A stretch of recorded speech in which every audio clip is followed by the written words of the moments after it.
Our Hotspots magazine will celebrate 39 years this fall.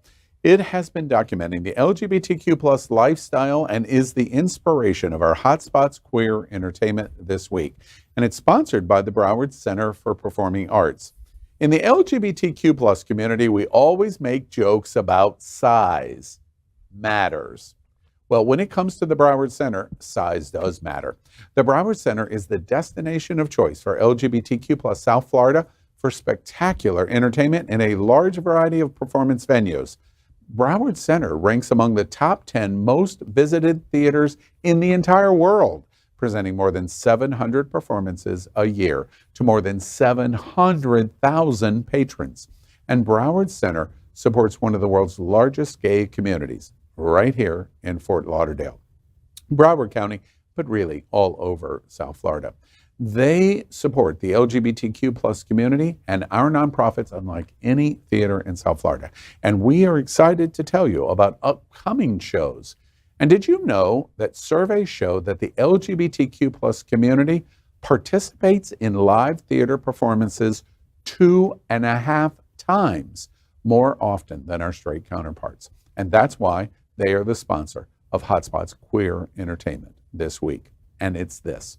The rugby legend and longtime icon to the LGBTQ plus community, Ben Cohen, has made his acting debut in the British anthology series Patterns.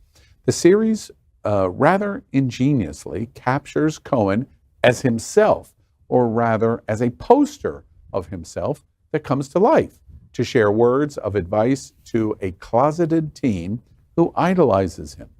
It's fantastically campy, and really, who could complain about another opportunity to see the rugby hunk shirtless? But that's just the tip of the iceberg with Patterns, a highly high-concept comedy that introduces us to a world of eccentric characters and finds them all fitting in and out in 8 different genres across 8 distinctive episodes, all centered on LGBTQ plus themes. It's important that so many new shows and movies globally include LGBTQ plus themes and characters.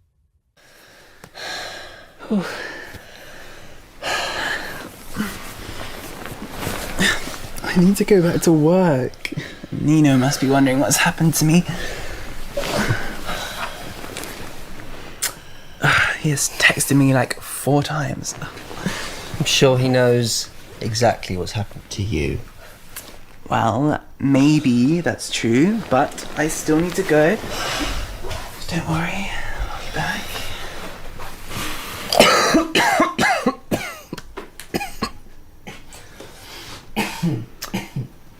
Did you just cough? Patterns, patterns, patterns. No matter how complicated the strands, how frayed the threads, how broken the connections, the mind will weave. We create, and we believe what we create. The Hotspots Queer Entertainment is new British anthology comedy Patterns. Is chaotic, hilarious, confusing, but above all else, it's super gay. What do y'all think? Well, I loved it. I loved the. Did you see it? So I did the little research about the whole how you can watch. You don't have to watch all in succession. You can watch them individually, and it all kind of get pieced Like together. 8 little It's mini 8 movies. little mini movies, and they reference somebody from another episode and kind of comes together. I like it also how it's real life. You know, when we sit down at the table to film and we saw how our wonderful co-host coughed. Immediately, I was like, "Ew, is that real? Like you got COVID?" And then here it is. I also could share. I'm amongst friends. The opening scene where the guy said, "Hey, I need to get back to work." That was my life. That literally was my life today. I had to set Alexa for like 10 minutes, but I did a quick little romp and went right back to work. So I love how these things are truly within our hold on one community. second. Did you just tell us it's like wham, bam, thank you, sir? I had a break. I needed a moment, and there was somebody I could be like, "Hey, I got 10 minutes. You ready?" All right. 10 minutes. They came. They did what they needed to do. I see. So this was a documentary for you. Art imitation is the best imitation Art of expose. art. Right? I mean, we say it countless times from this table that, representation matters. So as more of these come out, the better it is for everybody. I mean, there's a writer's strike right now. So maybe some LGBTQ plus content that was on the cutting room floor might just make it to our homes. You know, who knows? Yeah. Unless you can relate to them. One of the things that's really interesting to your point and this, as I was watching the two of them in bed, I was thinking, now, and from my standpoint, I have watched that scene for 50 years. When I was a teenager, I watched that scene for 50 years. If you watched daytime soap, I'm in high school and I come home and maybe my mom's watching a soap opera. That was the scene. You watched that scene over and over and over again. The one big difference is it was a man and a woman. So we watched that scene with two men doing exactly what we watched on television in America on ABC 50 years ago. The point of watching that is not necessarily how important that scene is, but that it normalizes our relationships are exactly the same thing as the relationships we watched on ABC 50 years ago. It's true. Other thoughts? I guess there are no. Well, I also like the fact about the beautiful woman. So as I was doing my research, I thought about Faye, like, how our dynamic of you have that good girl that you can hang out with, and you can. I'm a good girl. You are a beautiful woman. What? And the best girl ever, and the best beautiful woman that you can love on and You still might be as well be apart. talking Russian right now because I have no idea what. Me neither. There we are. But- Wonder twins. Whatever. All right. The other thing that I wanted to ask about patterns being a UK generated accents, colloquialisms, etc. Do we just love it more because it's English? I hate it. Wait, British? English, British. Like, We love it more because it's British. I know I like it because it's in English and I don't need subtitles, but I'm not talking about the language. No, I know, I I'm get it. talking But the accents, darling. I don't know why. I just don't like British comedies, British It's humor, the British sexiest everything. thing on the planet. And my parents except had it in for the house Australian. all if the this time. was produced in Sydney, I would even love it even more. But I do love the rugby thing. I think out of all the athletes, rugby dudes seem to be like the most like comfortable with their sexuality. So good on you, Mr. Crop Top. I don't know what your name is. Did you process at all that if you were interacting with the rugby dudes, they would probably hurt you? Yeah, the train would be endless with you. But you'd enjoy it. I don't He would know. get moist. He would get moist. I think I'm way They more. would bang his I think pussy. I'm way They would bang his more. pussy. They would just bang his I pussy. think I'm way more God. dominant than you guys realize. Yeah, clearly you with are. rugby 'cause players, you baby. knew about Wait, pussy. let's Yeah. take a quick vote. Do you believe that? Hell no, I'd bend them over. Do and you Hell believe no, that? hell no. Do you believe that? Bottom. I vote no. We're done. Thank you. Well, that Thanks for concludes participating this and welcome to segment the Price of is Right. patterns, All because right. this is a pattern at this TriniDaddy. table. It's the pattern that we've identified. All right. Everyone is a fan of recently crowned RuPaul's Drag Race queen Sasha Colby, including House Representative Jill Tokuda. She is a Democrat from Hawaii. Last week, Tokuda took some time on the House floor to honor Sasha's victory and her habit of underscoring her Hawaiian heritage in the show. Addressing Sasha by her complete name, Sasha Kikawia, I believe, I probably got that wrong, Tokuda announced that since the beginning of the competition, Sasha took inspiration from her ethnic heritage, which was Hawaiian, and her childhood trauma for her performances. Sasha is the first openly transgender woman of color to be crowned America's next drag superstar. I rise today to congratulate Hawaii-born Sasha Keikaoha, more famously known as Sasha Colby, on being crowned the winner of RuPaul's Drag Race Season 15. I am so proud that a fellow Windward girl hailing from the homesteads of Waimanalo has earned the title of America's next drag star. From the very beginning of the competition, Sasha, a seasoned drag legend, drew upon her ethnic heritage and childhood trauma as sources of inspiration for her performances. Throughout Drag Race, she authentically represented her Hawaiian culture, talking about the legacy she's building for our home state and about being mahu. In ancient Hawaiian days, mahu were considered extraordinary individuals of male and female spirit who brought their healing powers to Oahu from Tahiti. Today, trans people are among the most revered members in the Hawaiian community. Amidst ongoing attacks on our LGBTQ+ rights that particularly target trans people and drag queens, her win is not only well-deserved, it gives us all hope. Congratulations to Sasha Colby. You are a leader, you are a proud mahu, and every drag queen's favorite drag queen. Thank you, Mr. Speaker. I yield back. Wow. Question 2. With a Bacardi shot, I'd swallow that. I didn't think I would ever see a RuPaul's Drag Race winner like Sasha Colby be shouted out on the congressional floor. Yes. So iconic. Can you imagine in the beginning of RuPaul, you know, back in the, why are you so bright, Miss RuPaul, that we would get to the point where a congressperson shouts out the winner of RuPaul's Drag Race. I think it is monumental, but we need to stop talking about her in Congress and get her in Congress.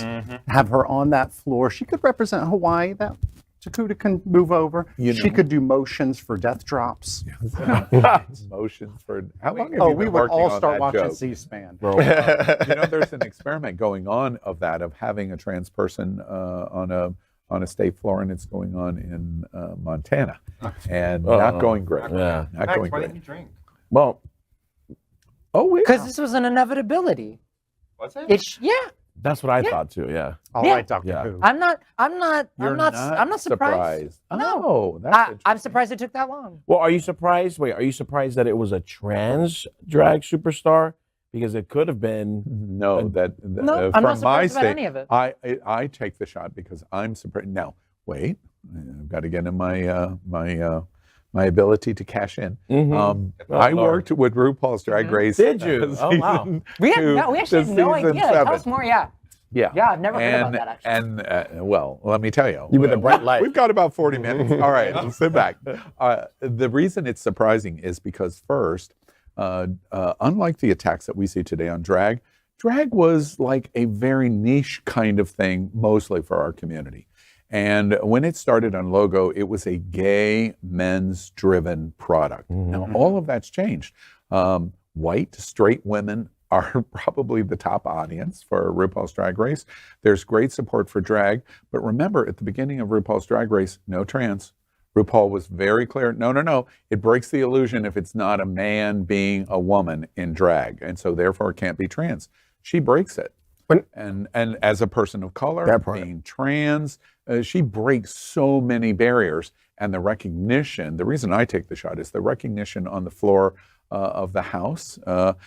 This Congresswoman says our state completely embraces the trans community, that the part. drag community. It's like I'm like Scooby-Doo. And the fact that it's going to be in black and white, the fact that it's now going to be captured in time is what's important, and that's why I drank. As a woman speaking for another woman, as a Hawaiian native speaking for a Hawaiian native, showing pride that you can have pride in someone who may not be like you, meaning you may grow up differently, but you can accept them, support them, and celebrate them, and make those Caucasian folks who may not agree with her listen, have to acknowledge it, and put it in their record. Can we just agree right now, before we move on to the next slide, swallow that Max is basically completely wrong? Let's just all agree. Yeah, for sure. Okay, for sure. all right, we're done there. All I right. expect those moments. I demand those moments. Like you thrive in those moments. Bossy bottoms. I don't love it. He almost flung his hair. Oh my God. Exactly. You. All right. Let's discuss It's Happening Out's Hot Topic this week, and it's sponsored by the American retail chain Hot Topic, with nearly 700 locations specializing in counterculture-related clothing and accessories representing many varied interests of the LGBTQ plus community, including music, movies, graphic artists, gaming, and a whole lot more. Hot Topic features one of the largest collections of pride merchandise that celebrates all aspects of the LGBTQ plus community. Hot Topic is a major supporter of the diversity of our community and supports many events, festivals, and nonprofit LGBTQ plus organizations. And that's why they are the sponsor of It's Happening Out's Hot Topic. General nakedness around the home is not an unusual habit. As a matter of fact, many people must be doing it when alone at home right now. One Reddit user wants to know if anyone else is also indulging in naked or half-clothed in-house days when home alone.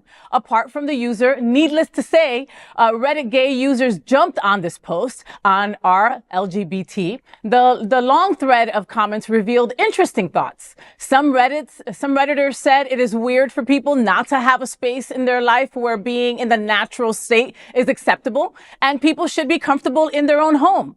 One other user said, quote, "My partner and I parade around the house naked pretty often. The pets don't seem to mind," end quote. Well, pets never do mind. No. But what about others? This week's hot topic is, are LGBTQ plus people more comfortable being nude around friends or each other than straight people are? All right, what do you kids think? Yeah. I mean, I routinely walk around the house basically in like a long t-shirt and that's about it. No underwear? Sometimes no. But you live with your boyfriend, right? Your husband, yeah. Yeah, like, I mean, I just do. But it's just you and your hubby. Yeah, it's like. And your pets. Yeah, it's just not, I think that sometimes we have to get more open with ourselves because honestly, there is a kind of a strange thing of if you're not even comfortable by yourself in the all together, then it's like you have to kind of wonder what's going on with that because, you know, if you get out of the shower, for example, especially in South Florida, you know, like maybe the most comfortable thing right after is to not put on clothes because it's hot. But I mean, there are people that they stay in clothes no matter what. Yeah. Do you folks have friends that are like just constantly like always naked? Yeah. Like I've got, you know, and people are like, okay, the point of the question is like, are we more comfortable being naked around our friends than straight people are? You know, like you're not at all. No, and I don't think that I'm the norm. Okay. If you go to like a gay party or at a sawmill campground or anything like that where nudity is allowed, like that's different. Absolutely flock to that. Yeah. But I don't like being naked around friends or like gay friends. I feel like I like that line being there where it is. Like I'm not one of those guys that has slept with his gay friends. So like there are friends that I'll be naked with, but those are very particular situational. You know, like I'm thinking about like, okay, you know, in LGBTQ, like our dressing rooms, right? Like when I'm working a gig, right? And I'm in the back in the dressing room with the drag queens, right? Everybody's just getting naked and changing. Nobody's looking at each other. It's not that kind of thing. When I used to model, same thing. Like there's someone just stripping you down and putting other clothes on you and no one's looking, you know? And so girls are just walking around naked because that's what they're doing. You know what I mean? And there's not a malice to it. Yeah, because I thought about the same thing also of like working in theater, and I know you probably have the same experience also because you're just used to just the quick change, you know, and everyone's just changing and pulling and tugging and putting things on you. But after looking at the story, it made me think of like my straight friends, and I realized that they are more comfortable being naked around me, which I find interesting because we'll like we're on vacation or, you know, they're over at the house or whatever, and like we'd be in the hotel and they're going to go take a shower, but they get naked in the room and they put their just walk penis in your mouth and then you know, on the way to the bathroom, you know, but look how cool and accepting. Yeah, you know, but it's like, they're really like okay, but is that what Mark is saying? Is that the reason though? Like to try to show you, look at me, look at me, P flag. Look, I'm gonna go to Pride with you. Look how this is an ally, baby. Look how comfortable I am right here. I don't think so. I just think they're just more comfortable. Like like I mean, when I was in college, like girls like literally they change bras, do nothing. It was never a thing.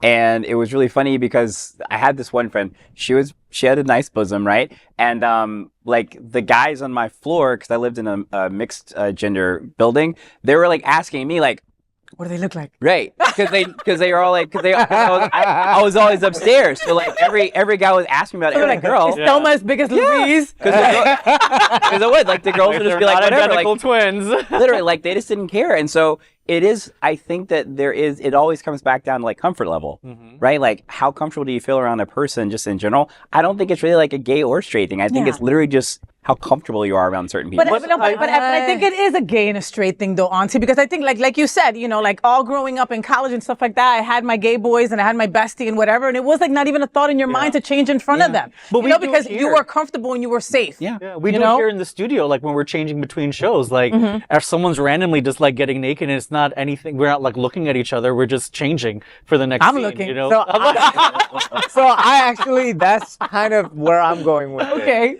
That my level of like comfort being naked in front of other people has to do with whether I think that they're attracted to me or not, or if they're like, if I am. So if they're hotter than you, then. No, it has nothing to do with hot or not. No, I'm still asking you. I'm asking if they're hotter than you and they might have an attraction to you, would you be okay getting naked in front of them? If I'm feeling in a good state, like, you know, I've worked out earlier that day, I still got my gym pump and everything, So then you'd post a shirtless picture on social media for a bunch of people that you don't know. I don't know what you're talking about, but I'm Would going you? back to this Do topic. you post like that? Do you What? post topless pictures on your social media? I don't follow you. I'm never going to follow you. So I follow like- Trini Oh, on with the social. zoomed up, with the zoomed up hair. All right, picture. well, this is not the topic. Wait, All right, wait, You are the topic. You are the topic. No, Yes. Obviously, it's the topic. Let him finish. So- Let him finish. So I would say like Production, if there- can you show those images that I sent you of Tony What? shirtless? I don't know who Tony Please is tell me you have either. them. But anyway, No, I'm just kidding. I'm just kidding. Anyways, Next week.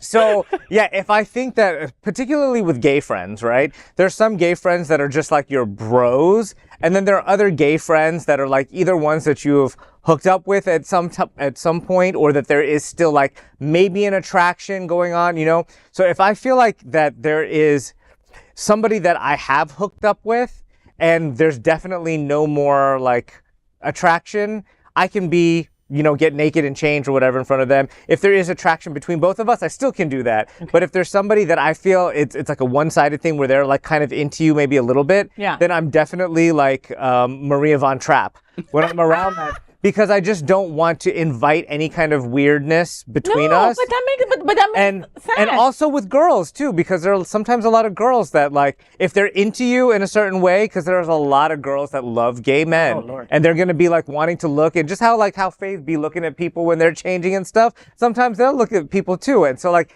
that. So I guess it just depends. It Like- just depends like- on the situation like and who the person is at and home, whether they're and I guess it's one of those checking things me because out. you have like this is your body, right? This is like your body to show. Okay, I've been married 5 years now, and like I'm always parading around the house naked because my pets don't mind either, right? But if we're in a fight, then I cover myself up. Isn't that hysterical? You really? Like, you can't see this. This is not yours today, bitch. You know what I mean? Like I literally will. I should be like, are you really covered up? Yes, I am. Until you say sorry, and then. A big oversized hoodie, like. It's time to have some fun. Let's play our yes or no game. It's called I'd Swallow That. I'm going to make 3 statements, and if the hosts agree, they take a shot. I'd Swallow That. It's sponsored by the LGBTQ plus community's favorite spirit brand, Bacardi! No, it's Bacardi. He likes when I say it like that. I do. Bacardi is the world's most loved rum brand. Bacardi is as diverse as our LGBTQ plus community. Our neighbors here in South Florida, they are the world's largest privately held spirits company.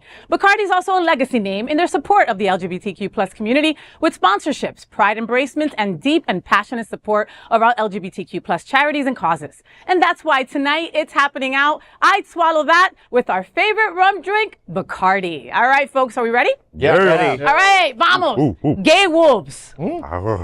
That's it. Yeah. Gay wolves. No, okay. Gay wolves are defined by their chiseled bodies, unyielding masculinity, and ravenous sexuality.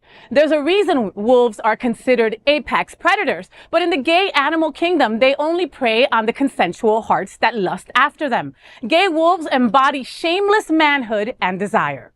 Gay wolves present seldom goes unnoticed with a Bacardi shot. I'd swallow that. Lions and tigers and otters, but I've never heard of gay wolves.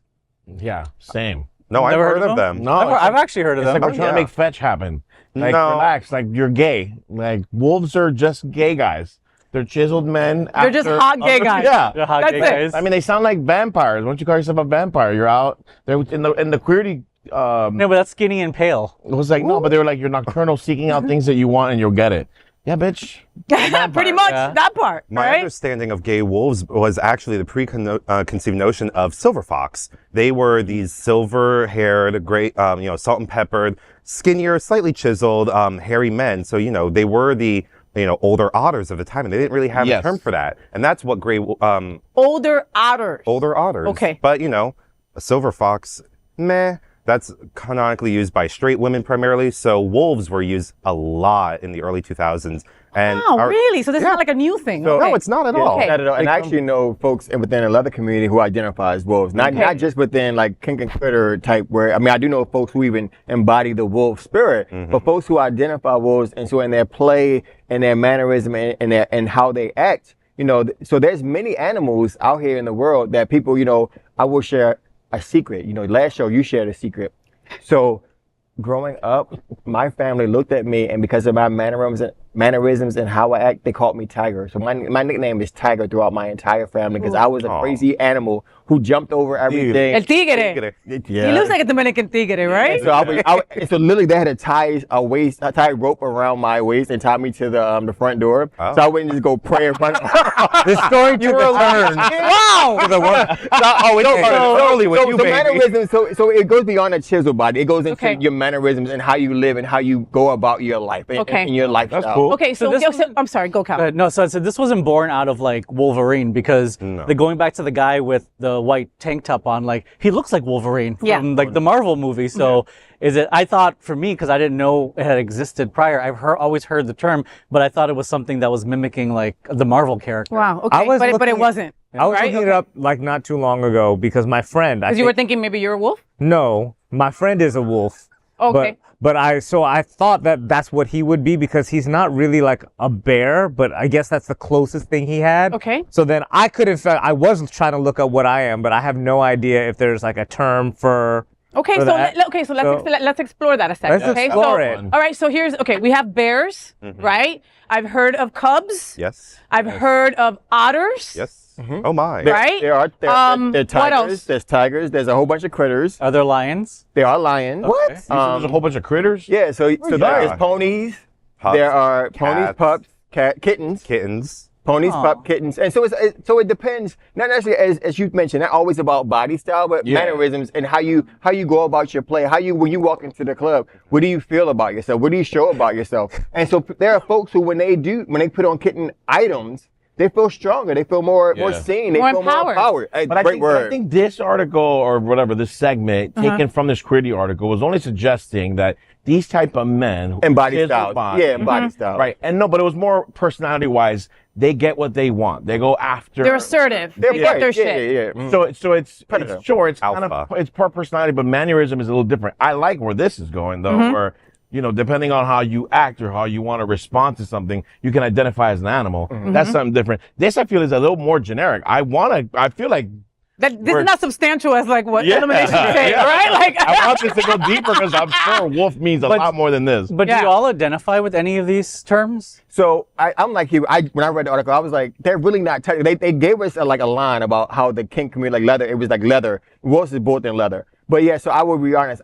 For me, what I share with you, I grew into Tiger, so that was all I knew. Yeah. So when I go into a scene or when I go into play, I stalk my prey. I look at my prey. I devour my prey, and I'm done. Yep. And so I know I love that. That was kind of hot. Other kittens who do that. He was looking at you when he said. I was like, I'll beat that box out real quick. I would never be the same. I would never walk the same again. I would aim for that reason. Y'all be like, why can't he sit down and be like, and he hits the second elimination. hole. Not the second hole. Not the second hole. And both orifices, baby. And both orifices. What you There got? you go. All right, let's move on to question number 2, folks. Oh my goodness. Woo! It's hot in here all of a sudden. Dios mío. Let's play our yes or no game. Leave grandma alone. Elimination, you want to die? I was defending you, my love. Wow. She's gonna start throwing This side cannolis of the at you. table is going to be lost. Next time you need a Z-Pack, let's see who you It just got real all of a sudden. Real. Boy, when you go into the Z-Pack, you're really It was good. real. All right. Let's play our yes or no game called I'd Swallow That. We have played this game since season 1, episode 1, and we invite you at home to play right along with us as I make 6 statements to our host. You agree with the statement, they take the shot. Disagree, well, it's going to be a long night for Al. And maybe everybody else too. Then let's play I'd Swallow That. And I'd Swallow That is sponsored by the LGBTQ community's favorite spirit brand. Bacardi is the world's most loved rum brand and a special sponsor of our nonprofit 501c3 efforts to educate, inform, and empower the LGBTQ plus community. Bacardi is as diverse as our LGBTQ plus community. Our neighbors right here in South Florida, they are the world's largest privately held spirits company. And Bacardi is also a legacy name in their support of the LGBTQ plus community with sponsorships, pride embracements, and a deep and passionate support of our LGBTQ plus community and charities and causes. And that's why tonight It's Happening Out plays I'd Swallow That with our favorite rum drink, Bacardi. All right, here we go. Fans of the TV show Below Deck are getting to know one of its stars, and a lot more intimately, I might add. Recently, Raging Stallions Studio, a gay adult studio, I have no knowledge of them at all. That's my official statement, released its first ever scene with Bravo reality star Lobo Carrera, someone who you may know as Bruno Duarte Vincent, from the 5th season of Below Deck. Bruno is an openly gay man, and some of the struggles he's had with his sexuality were documented on the show. And if you think this is his adult gay film debut, you are wrong, like Elimination. You are wrong. He had worked previously in a scene for Colt with his partner Jose in 2020. So question 1, with a Bacardi shot, I'd swallow that. Of course, Below Deck star Bruno will continue his gay adult career. Of course he will. Of course. Now we're all drinking. I see that. Does adult sex works mean virtually anything in American society today in 23? As in negatively? Yeah. Like moral judgment wise? Yeah. Does it affect career? Does it affect your Q rating for entertainers? We did a story a couple weeks back about what? Somebody, the mayor of that little town in Spain. Yeah. The one that you visited. And he had, probably was. And, you know, he had a career, an adult film career before that. And that helped him a little. Now, Faye's talking. I set up and teed up that question. We found a little video on Faye. We're going to show it. Man, you walked into that. Nobody wants to see that. It's okay. Yeah. What Jonathan said, nobody wants to see that. Did you notice that Faye got real quiet and her eyes got real big and that smile? You know what? I was excited. Oh my gosh, yes. Oh my God. I was scared. Like, I was like, who the F did you guys talk to? God. And it was, did you go all the way to Jersey? Right. Fuck. Your password has been compromised. But Faye went No from... to Jersey girls is really good point. But her jersey came out real quick though. No, her jersey came out real quick there though. Let's be clear. Girls in one. All right. What do we think about Bruno? He was so cute and innocent on the show. Like he was. He really was. Skinny, Did you know really skinny? Oh yeah. I've never watched a single minute of this show. Oh, I love Below Deck. I love Below Deck. I had Captain Sandy on my show on the FayWhat show, that's and right. she's I forgot that. amazing. I mean, love her. Super They big should crush just call on it her. like rich people misbehaving. Their clients are terrible, but he was always such a sweetheart. Quiet, He has right? done a big Mark, you know glow up. reality is not real, right? He was that skinny Al. Oh, Now he's a big. I just see dollar signs. I feel like he's not really making money on Below Deck. Dollar sign. In reality, Below Deck. Below Deck. I was thinking the same thing. But now he's going to be blowing deck. That is going blowing deck. Making more money. Oh, But as a reality star on Bravo, the next step is to go to OnlyFans and continue that money. I mean, what else? More But then he'll power get to kicked you, off on dude. Below Deck. More power to you. And I'm going to watch Below Deck. And Below Deck. And Below Deck. Part 1 and 2. And part 1 and part 2. All right.